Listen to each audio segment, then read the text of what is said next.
that leads us to item 9 on our agenda, which is the superintendent's report. Dr. Ross. Thank you, Madam Chair, members of the board and our community. I apologize for the cane. I'm not as good of a coach as our coach from the Southeast Sierra Little League team, as I try to work with the small fry football team and sprain my ankle.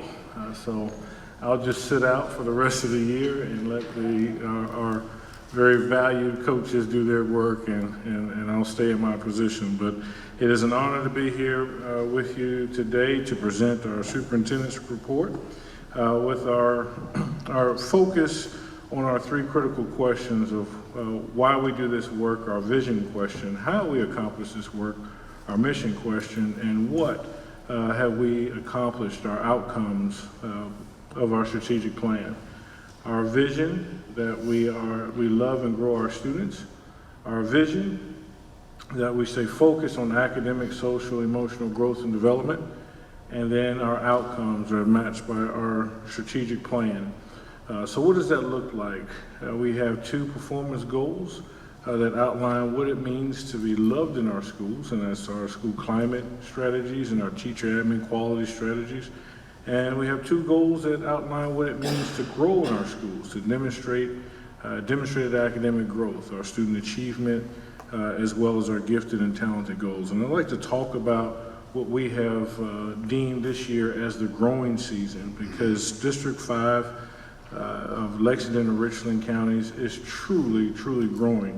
As you know, with federal accountability, we look at our math and our ELA, or English Language Arts scores in elementary through high school, and you will see growth when it comes to, we look at our SC Ready from elementary and middle school. We have a 6% increase in the amount of students that meet or exceeds in their SC Ready scores from last year. If you look at SC Ready Math, elementary and middle school, you see a 2% increase in the number of students who meets and exceeds from last year. And again, these are 2 different cohorts, but to get that much growth is just truly impressive. And when you look at high school, we look at English 2 high school, we have a 2.3% increase in the passage rate. But if you look at the number of students this year, this spring, that have actually hit the highest level of performance, which is category A, it went from 28 or 29% to 45%. So that's truly amazing growth that we have seen. And if you look at the algebra scores, we had an 8.3% increase from last year, last spring, or 2022 spring to 2023 spring, and our Algebra 1 ELC results, 8.3% increase. So we are indeed witnessing the growing season in School District 5. This is a testament to the hard work of the students, the staff, the hardworking teachers, and our families and administrators to actually actualize in our data set the growth that is occurring each and every day in School District 5. So we're excited about that. We look to continue the growing season in this year. And with that concludes our strategic plan update, and we'll move to our monthly financials for July, and I'll have our CFO, Ms. Madison Paul, bring us that update. Good evening, Madam Chair, members of the board, and Dr. Ross. Thank you as always for inviting me to present the monthly financial report to you. This month will be for the month ending July 31st, 2023, which is our first month in the new fiscal year. I will start with the revenue report. So as y'all remember, our revenues are pretty much broken up into 2 categories, local sources and our state sources. You know, of course, with property taxes, that does kind of come in a bell curve type nature over the course of the year. So right now we have received really just the first month of those vehicle taxes. We have received significant earnings on our interest from our cash flow standpoint. And then from looking at the state sources, we do get the state allocation each month. So that's that $6 million that you see in the middle of your page, and then also the 1.2 million closer to the end. So looking at the month of July in total, we have received almost 10 million, right at $9.9 million, which is 4.3% of our total budget of 232 million. And is right on target to where we were this same time last year. So we always include for you the comparison to the previous year, so the previous July 31st, 2022. Looking over at our expenditure summary for the month ending July 31st, 2023. So we always develop a balanced budget. The budget of 232 million, we have spent approximately 5 million through the month of July. Just as a reminder, with our salaries, any employee that is less than 240 days, we actually accrue their salary back to the previous fiscal year since they're not working over the summertime. So you'll notice that the salaries are, very low in these first couple months during the summer months. But starting August 31st, they'll start getting paid for the new fiscal year. So that's why you'll notice that. But overall, certainly on track to where we were last year. If you look at the percentage of expenditures through compared to the full budget, we're right at 2.19%, which is exactly where we were this time last year. I'll be glad to take any questions. Any questions? I have a question for you, Yes, ma'am. Ms. Paul, and it may be irrelevant, but I know that there's conversation of a possible federal shutdown. How does that impact local school districts? Does that funding, I'm assuming that would be halted. Will that impact us in any way? So I don't think that it will have a significant impact, since, as you can see from looking at the revenue, It's all local and It's state. all local and state. Yep. Certainly from the general fund side, one concern that we do have is food service, just because that is 100% federally funded. So we have been, I don't think it would necessarily impact us from an operational standpoint, because when we actually spend the money up front for food and supplies and things like that, the number of meals that we serve is what we are then reimbursed for the following month. So I would not expect a immediate impact, but if it lingered, there could be an impact, going into the next month. But we're not from a cash flow standpoint. There would be no really operational changes for us. With some of our federal funds that we get grants from, so like Title I, Title II, things like that, we've already received the GAN on that, so basically the promise of the money. But again, same thing, it's all reimbursement basis. So we spend the money up front, we file the claim with the State Department, and then we receive the funding. So it could delay some of that just from, if it does truly shut down for a couple of days. As we all know, things would pile up, so it could delay funding. But from an operational standpoint, I don't think that we would see a major impact. Okay, great. Anyone else? All right, thank you, Ms. Paul. At this time, we're going to have an update from our adult education program. So I'm going to ask Dr. Harris.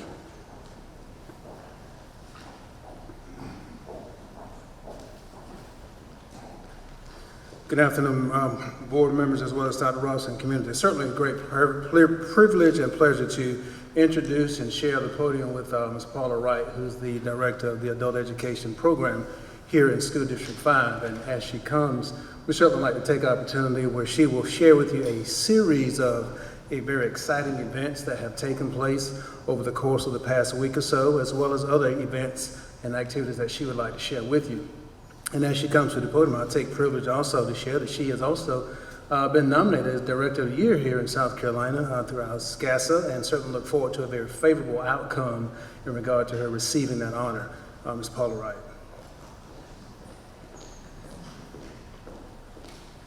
Thank you, Dr. Harris. Thank you for this opportunity to come before you and talk about my favorite program in all of the world, adult education. I really appreciate the opportunity to talk with you and recap a very exciting week we had last week for National Adult Education and Family Literacy Week.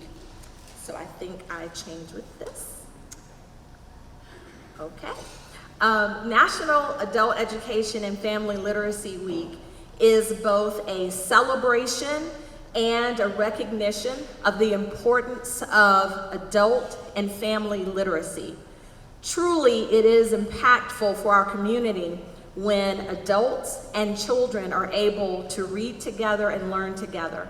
So when we focus on National Adult Education and Family Literacy Week, we are focusing on those literacy skills of reading, writing, listening, and speaking at a proficient level so that we're able to obtain and achieve our career and academic goals. So it is our mission then to make sure that we are promoting adult and family literacy in our community. As a result, we consider ourselves a resource for this community. And as a result of that, we strive to make sure that we're offering those things that would help make an impact on our communities, on our adults, and on our children. So you can see from these offerings that we offer quite a bit in our adult education program. Everything from high school credentialing to workplace literacy to WIN testing. My favorite bullet is the last one that says "and more." And that is because we are responsive to the needs of our community. We pride ourselves on that. We pride ourselves on taking those phone calls, and as people are calling and saying, "Can you offer us a computer basics class?" we say, absolutely, we can do that. As long as we have maybe 5 people who want that or right along with you, then we can do that certainly. And so we strive to be responsive to what our community needs, and therefore, we take that mission very seriously. So you can imagine from what I've said, and hopefully you can tell from my enthusiasm for it, that when we get an opportunity to celebrate, we go big. So our program's not big, but we always celebrate like we have 3 million people in our program. So when we got to thinking about National Adult Education and Family Literacy Week, we started thinking about all of the things that we could possibly do. And we realized that as we are thinking through every aspect of our program, it always comes back to some fundamental beliefs for us: rigor, relevance, and relationships. We believe that if we provide a rigorous instructional program that meets our students where they are and then urges them to continue to challenge and grow, if we offer relevant academic and career experiences to our students, they will thrive. If we promote relationships that are built on compassion and trust, our students will be successful. And those fundamental principles guide everything we do.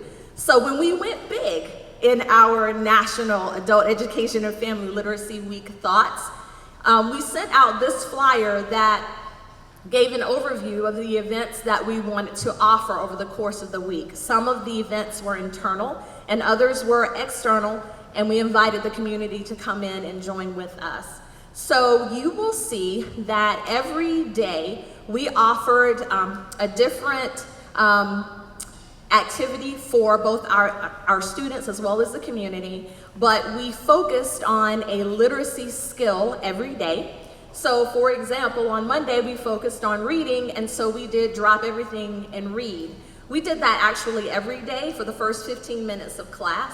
But we also welcomed one of our partners. Richland County Public Library came in and gave a presentation where they talked to our students about all of the resources that are offered at a public library. They learned a lot, and so did our staff members. We all learned a lot being in that session with Richland County Public Library. So Tuesday, we focused on listening. This one we had a little bit of fun with. We actually, between classes and before and after class, we gave our students the opportunity to listen to some TV theme songs and see if they could match it up to the television show. Now, I am dating myself because I still sing the Jeffersons theme song, and you know, the older students, the ones who are my age, really got it. The younger students were like, what? Theme songs, what are we talking about? So it was fun to participate in that and focus on that skill of listening. But we also, another partner came in, Palmetto Citizens came in and gave a presentation on financial literacy. Our literacy activity on Wednesday was by far the most popular one. It was Read Box, where we focused on spotlighting books that were turned into movies, and students were able to browse like they would is it called Redbox, the movie thing? They browsed the way they would that demonstration, and then they would select a book that they could take home with them. The skill of the day was writing, and so we focused on writing personal notes, and so the students were encouraged to write notes to one another as well as staff, as well as their family members. This was also the first day of our first family literacy class for this school year, a parenting class. Our family literacy coordinator focused on positive parenting, and they read the book How Do You Peel, which was a way that a book that our students who are parents could read to their children to discuss feelings. Students left with a free book. On Thursday, let me go back a second. Okay, sorry? All right, so Thursday was our Think Big Thursday. We have Think Big Thursday, whether it's National Adult Education Family Literacy Week or not. Every fourth Thursday of the month, we offer a variety of sessions to allow our students and staff to interact in a different way. So it's not only academics. On that day, they get to just kind of talk and do things together. So you can see from this, we offered a lot of things on that Thursday: read a latte, a book cafe, literacy bingo, vision boards, spoken word, a great mindfulness session that was led by the clinical counselor that serves adult ed. And so we had a variety of things going on that day. Students really seemed to enjoy it. And where's my picture? There we go. And what you can see here are some photographs of students participating in those events, creating their vision boards, playing literacy bingo. So I would count that as a success because they really seemed to enjoy the activities that day. We capped off Thursday with an open house. And so we served pizza, and so people came. So that was great. So we were able to interact with some people who were coming in just looking to see what we had to offer, and we offered them a break on the registration fee if they signed up that day, and those who came in did sign up that day. And so ultimately we count that as a success as well. So I will end this by saying that recaps our week, and I hope that if nothing else, you walk away knowing that we consider ourselves a resource to our D5 family, and we hope that you will consider us a resource as well and encourage adult and family literacy in your everyday lives, and just know that we're here to assist. Thank you. Do I have any questions? I don't have a question, but I just want to say I think it's very impressive, everything that you're doing with the adult education program. I can feel the energy and excitement that you put into it, and I just think that's awesome. And congratulations on your nomination. Thank you. Absolutely. Mr. Satterfield. Yes, Dr. Wright, I'd like to second that. Congratulations also with your enthusiasm. We appreciate that very much. And thank you for inviting us last year to graduation ceremonies. That was quite meaningful. You all did a great job. I noticed on your list of bullet points, you had about the prep for college entrance and military. Now, is that something that you offer exclusively to the students that are involved with adult ed? I guess I'm speaking more toward the military prep, or is that something that students from other schools can come and participate in? And do they know about that? Because I don't remember ever seeing anything in just a regular high school in where I worked, that we did anything to prep students for that. And I think it's a great idea. And specifically, we're talking about the entrance exams. So ASVAB prep and asset testing, SAT prep, any of those types of standardized college entrance exams, yes, we do offer preparation for that. So it is open to anyone who wants to come and enroll in our program. We give them the entrance, the diagnostic test that we give any student who wants to come into the program. And from that, we build a personalized education plan for them. So yes, we offer that to anyone who would like to come and get that preparation. I was just curious if the other students were aware. I mean, it's a great opportunity if other students were aware that would really help. That'd be helpful for a lot of students. Do you see that your numbers in adult ed fluctuate throughout the year, pretty much? Yeah, well, we actually do rolling enrollments. And so our current numbers, we have about 75 students, and that's from the enrollment in August. Our next enrollment is next week. As a matter of fact, we have orientation then. So all year long, we're constantly taking students in. But if we're doing our job right, we're also sending students on to the next phase of their lives. So it does fluctuate in that way throughout the year. Yeah, I want to thank you for what you do. And I know that Mr. Hogan and I, at our retreat, we were talking about some of those students that they're just in the gap. And programs like this are super, super helpful for a lot of those kids that are trying to find their way through life. So your enthusiasm and everything else that you're doing, I just applaud you for your efforts, so thank you. Thank you. Yeah. Ms. Huddle. Dr. Wright, congratulations on your nomination, and thank you so much. This was really, really informative. I have kind of 3 questions, so I'll just throw all of them at you. My first question was, you had the open house, but other than that, what are maybe your top 2 or 3 sources or ways that people find the adult ed program? My second question is there any limit on the age? And my third question is there any cost to the participants? Okay. All right. So cost. I'll start there. Our registration fee is $60. However, we have a lot of exceptions in that.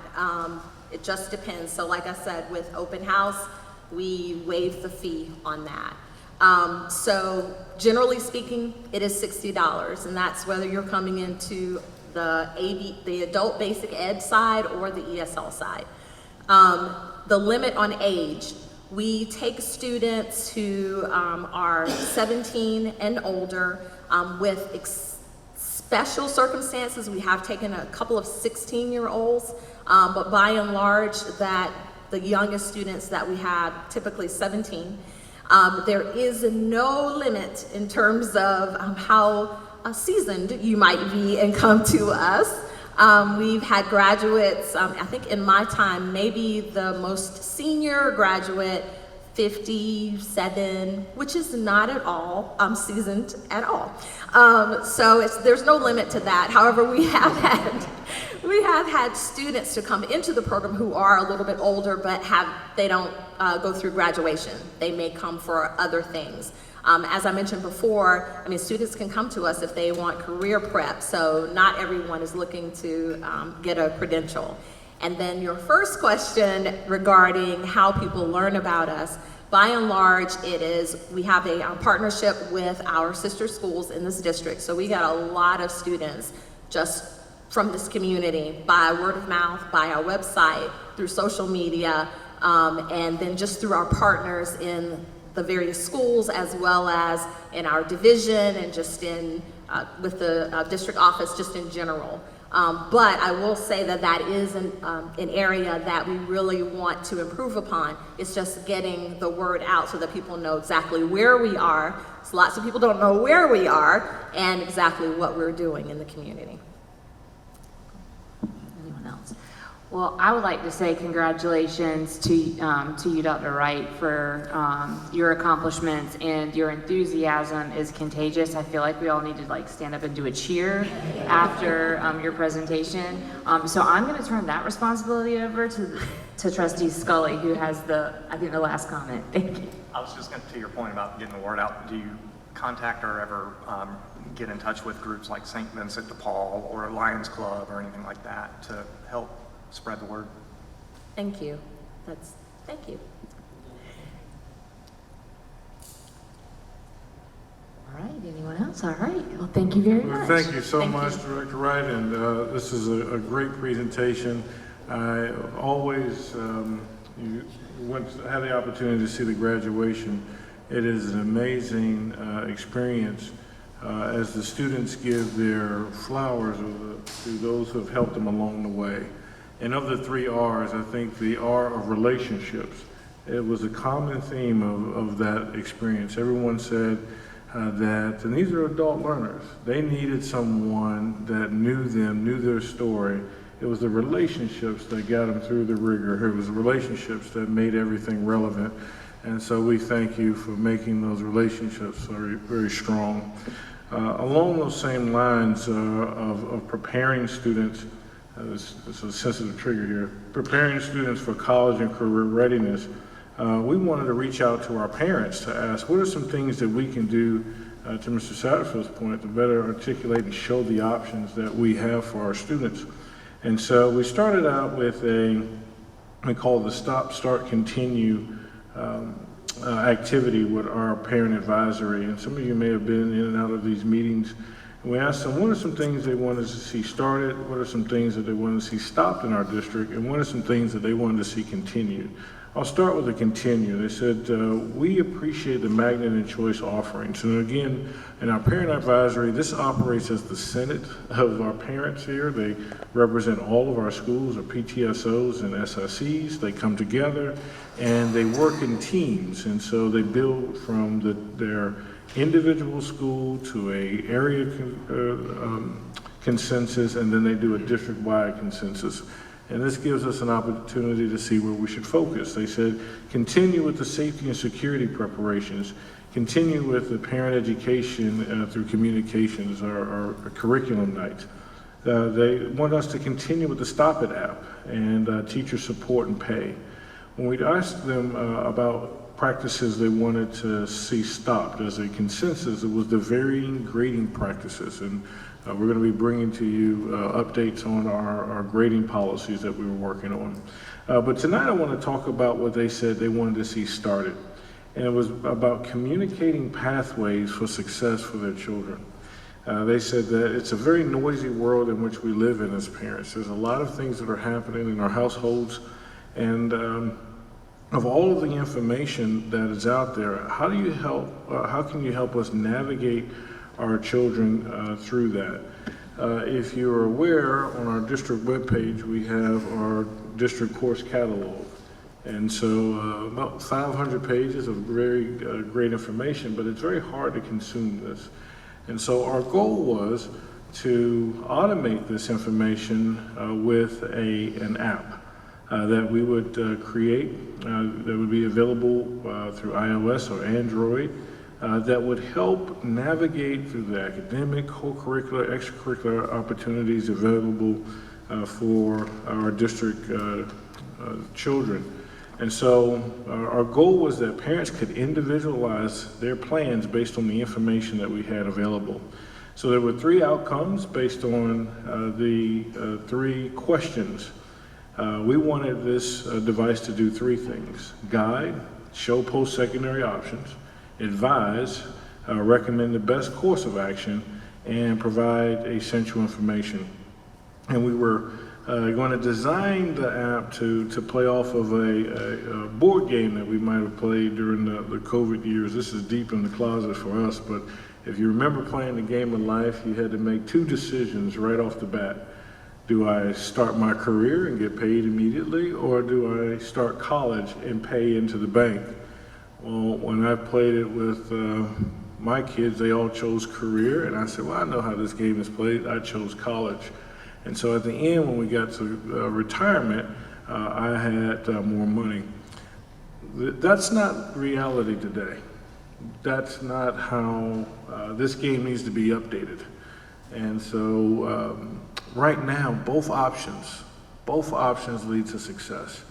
And we have to over-communicate the pathways to success, whether you're going to college or career. And for example, what we're doing with adult ed is showing those different pathways. So for us, instead of it being one is the right decision, one is not, we want to help families navigate both through our guide, advise, and inform app. Now, there'll be better graphics, I promise, but the notion is that on the app, you have 2 buttons: preparing for after high school and preparing for now, resources for right now. And so behind this app, what you would see is information. On the left side is after high school. And you answer the question or complete the phrase, After high school, the next stage will be, and the choices will be career, 2-year, 4-year college, military, entrepreneurship, or don't know. If you click on career, you will see our virtual career fair or career certifications that we provide in School District 5. If you click on 2-year, 4-year, and as our parents say, a trade or technical school, you'll see our in-state options, our out-of-state information, and then you will also have a link for our virtual college fair. If you click on military, it will send you to 3 options: information for active duty, reserve, or National Guard. If you click on entrepreneurship, there'll be resources available for starting your own business and resources that those students could use. And one of the things that we talked about is the don't know. We spent a lot of times for a lot of our students that just don't know what the options are. And so that would direct them to our interest inventory and information about our 16 career clusters, including wage information and so these different pathways would be available to help our students navigate the information that we have here. When you click on resources for today, it will have information about our magnet and choice schools. So you can click on magnet and choice and see the offerings that we have there. We have all of our resources regarding scholarships and paying for college will be neatly organized under that button. For internships, apprenticeships, our first jobs, all of those will be easily identified within the app under resources for today. Our parents and Ms. Wachowski worked to meet the needs of the different transitions. There's a lot of resources that we talked about transitioning to kindergarten, all the resources neatly provided there. Transitioning to elementary or intermediate and middle school, to high school, things that we need to know. Those most frequently asked questions, all within those transitions, post-secondary. And then the notion of what classes do I take in order to get to a particular career? So those are what we call pathways to careers. Here is from whether I'm in elementary, middle, or high school, these are the courses that will help me. For special education students, there's particular pathways that we have for those students. So you can click on that button and it will show you the different pathways and opportunities we have for students with special needs. We have a resume builder that will help students build their resume, information on the profile of the South Carolina graduate, and then test taking skills. So our parents will be the beta test of this once we roll it out. All of this is rolling out with our new website that will be released in January when we come back for the New Year's. And then we will use those web pages from that website to release this prior to spring break for this school year. So we're working through our parent advisories, building the site, working with our student advisory to kind of audit and look for ideas. And so we wanted to share just what we're doing to help our families with the navigating all of the great opportunities we have in School District 5. We believe that by doing this, we will meet our imperative of not just growing academically, but growing our students to be better contributors to the world around them. Madam Chair and members of the board, this concludes the superintendent's report, and we stand for any questions. Thank you, Dr. Ross. Do I have any questions for the superintendent? Mr. Satterfield. Yeah, I had a few. Dr. Ross, will there be anything on there regarding adult ed? So we can, we've had it for, I think we can put that on there after high school, correct? That's right. How about information regarding entrance requirements, SAT scores for state colleges, requirements, life scholarship? I used to have a lot of conversations with parents, and some parents were very aware of all. I'm really excited about this. I'll be honest with you. If we can really get it in the hands of everybody, a lot of parents are very intimidated to come into the schools and ask these questions, and a lot of them are just not aware of what all the options are and how to guide their children. So I think this is a great idea. But I remember talking with parents in high school, and they had never heard of a life scholarship. And that's one of the benefits we believe this app will do is guide you through it. So if you clicked on 2-year or 4-year information, you can get to life scholarship information through our virtual college fair. Or if you clicked on scholarships paying for college, you can get to it there as well. But one of the things that you brought up is how, those IGP meetings, whether they're 30 minutes or 45 or an hour, a lot goes on in those meetings, and sometimes it can be very intimidating when pressed against this book. So one of the things that we talked about is how this could prepare you before you went into those meetings. So by looking at that pathway, you can see, here are the courses that I would like, this is what I'm interested in. I didn't even know this career existed, and so we can start building our IGPs before we go in. If you worked in schools, our school counselors, they're working to make sure that you have what you need to graduate. So that's their first objective, and that may take the entire meeting.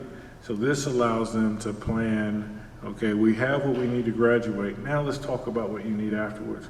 And the beauty of this is I can build this from kindergarten. Build those pathways along the way. So we think it takes the information that we have and just truly communicate it out. We said this is a 1.0. As we move to 2.0, and I'm looking at my team that says slow down, but the 2.0 rollout will be clubs, organizations, and sports. So, but we're excited because we think this is the first deliverable that we can put out. We have a team of school counseling and our career specialists and technology and communications that are all working to bring those in. So once school counseling gets a hold of the first one, we'll bring it back to the board, and we want our parent advisory to give us some feedback about how it works before it's released. Mr. Scully. Yeah, a couple of comments. Dr. Ross, you brought up a good point that I want to make sure that we don't lose sight of and as great as this is, and I'm very excited for it, I do want to caution us not to get into information overload, and sometimes less is more in this type of activity. We don't want to cut out the middleman, and like you said, the guidance counselors and school counselors are critical, and I don't want this to necessarily replace that, where families and parents would not or stop going to their counselors. Also, just from a question, anytime you bring on new technology, there's the other side, there's a servicing aspect to it. What's the plan to handle the servicing for this? And because there's going to be a ton of questions from parents, a ton of complaints, or technical issues. How are we going to handle that? Excellent question. So we are, what is exciting about this is as a part of, we bundled this with our new website. So the same service agreement that we have with, it's our final site, runs this. So what happens is our website, our emergency communications, and our app is all bundled under one service. And the piece that we have in terms of the first deliverable is that this is really helps us navigate to pages that will already exist. So from our committee has worked from last month to December, they're building the pages where this information lives, and then the app will just target you to those existing web pages. Are you, from a staffing resources perspective, are you prepared for the influx of questions coming in? And So we will handle those, and that's why we were taking a very strategic rollout. Phase 1 is website only, right? And if we can't handle that, it's just really updating the website. Before we get to more hyper technological aspects like scores and updates that happen very often, that's where we were going to look at, can we handle that on a personnel side? But we feel like this is a deliverable because you're really organizing what already exists, where you can just kind of navigate it a little bit more easily. Any more questions? All right. Dr. Ross, I think that there is something to be said for some of these testing rates with the EOC. I think that, and the SC Ready, that I just want to point out that we've had some great increases, and I think that that's exciting to see in our district with our students. So I wanted to acknowledge that. Do we have anything else before the end of the superintendent's report? All right, seeing none.